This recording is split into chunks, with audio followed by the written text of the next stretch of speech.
God to open doors and we're too far away. And we can't enter into the door, so when we become approaching to the door, then the door open. He opened them wide enough and long enough for us to walk through. Y'all, but if you gagging around, when God opened the door, Reverend, and you don't walk through the door shut. Yes. When God shuts the door, it's like an elevator door. It's for your protection. Right. Mm-hmm. When the elevator door is shut, matter of fact, it's open long enough for you to walk into it, then it's shut. For if the door will open while it is running, one may fall into the door. It's shut for the safety of the individual. God sometimes shut doors in your life for your own protection. Yes. He shut the doors and because he wants us to be safe. Y'all, every open door is not a safe place to be. So God shut the door because it needed to be done, and he do it in the first place. That's why he does it. Aren't you glad that God shut some doors, even when you think they ought to be open? But I come by to serve notice on you. God knows better than you and I. Yes. What's best for us. Yes. There are sliding, roll-ups, glass, wood, and steel, and vault doors that locks, that time locks them. They lock on us.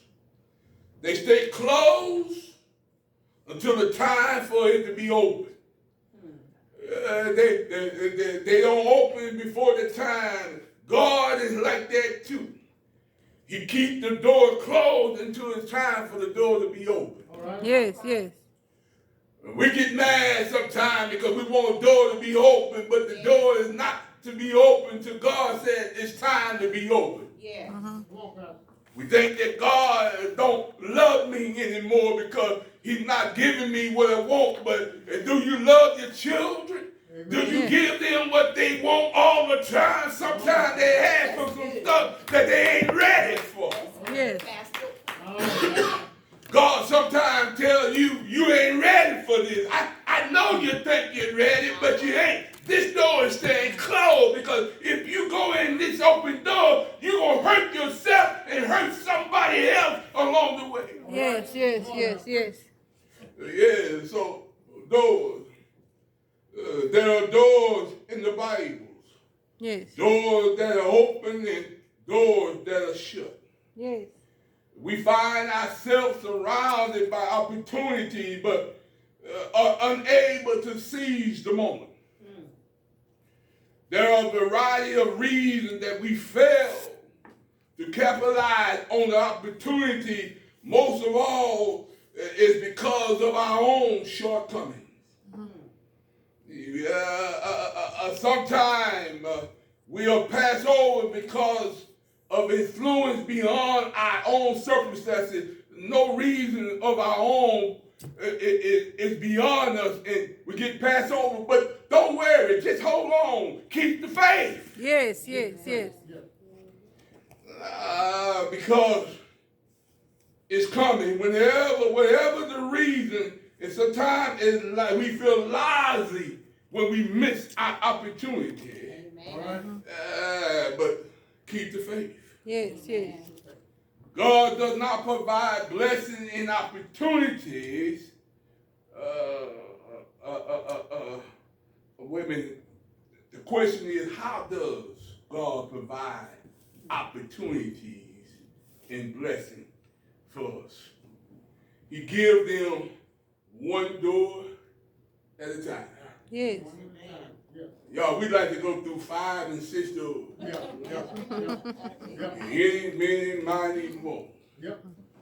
God, and because he's trying to keep us from being confused. Yeah. Because it doesn't take much for us to be confused. That's it. He looked one door at a time. A lot of times we say that we need choices. But when I'm dealing with my children, sometimes I give them no choices. I make the choice for them. Yes.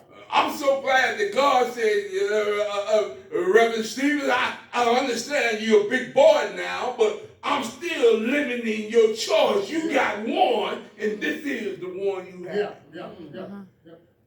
Don't y'all know that God wants what's best for us? Yeah. Amen. We look at shows like Let's Make a Deal, behind door number 1, door number 2, door number 3. God has already given you a blessing, but you're looking for a bigger blessing. So now I want to take a door. Your first mind say take door number 1. All right.